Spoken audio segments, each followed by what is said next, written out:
We got less than 10 minutes notice that we had to evacuate. We heard a commotion up the road, and we walk out, and it's black smoke. I mean, solid black. You couldn't see over the hill. With a red glow behind it, and cop pulls down and he says, "You guys got to get out of here." So we go back in the house and try to start throwing things into the rig and capture the cats, which was a fiasco. And 10 minutes after we started this process, we got the reverse 911. Then as you're driving away, you get beat yourself up about all the things you didn't grab. Especially after the fire. Yeah. Then you remember everything. Another 10 minutes, we could have got this. Yeah. So. And unfortunately, at the time, we were kind of in a panic, get out of here. And I left it all. We went to my daughter's house. Yeah, in Portland. We spent 4 months there. There were definitely times when, in this little community that we were forming in this evacuation zone in the Clackamas town center, that at first people seemed to kind of keep to themselves. Then it became, people came out a little bit more, they talked to each other, and then we started seeing large circles of chairs put up with, all of the neighbors in this little community then hanging out and talking to each other. And I think that together as a community, they got through it and had that hope and that resilience and that strength. And they didn't have to sit alone in the trailer and worry and stress. We started out with the back of our truck, and then we went to 1 table, 2 tables, 3. I think we had about a half a dozen or more tables lined up because there was so much stuff that people were donating, and it just kept coming in, and everybody was helping. Everybody wanted to know what they could do. We were there, and we were lucky enough to be able to help organize it, but the community itself is the one that deserves all the kudos for this. For most people that I interacted with as soon as I got on site to those evacuation centers, I think people were craving some form of connection, human connection.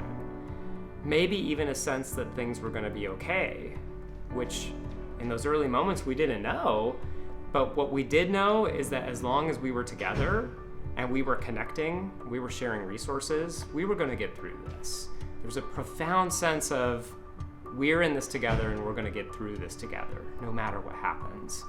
And I think that initial need, maybe it first came in a free meal that someone got or in a bottle of water, but it was that moment of human connection that reminded people we're in this together. And I think that's really what people needed in those earliest moments. For us, it was such an emotional thing to see this community come together for all of these people that were evacuated and worried about whether or not they had homes to go back to. People were donating things, people were coming in, offering their services.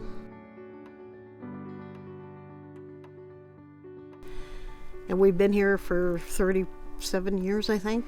Moved out in 87. Kids grew up here, and it just, it wasn't an option to move or to not rebuild somehow. It's still tough, you still, when you think about stuff and the way it used to be, and we were very happy where we, with our life. At least now we have the opportunity to get back to that, and that helps a lot. It really does.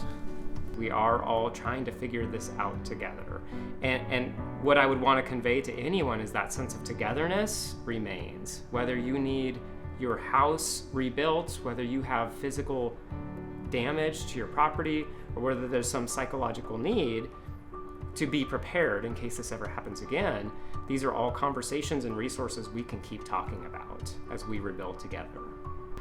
Actually, it feels pretty optimistic. We got something going, and we're not going to be stuck in the RV for the next 2 years, which is what our original plan was.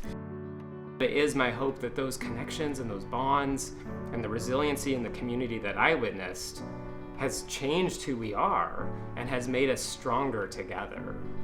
Any community that's willing to come together and do whatever they can for people who are having a hard time, I think really shows resiliency.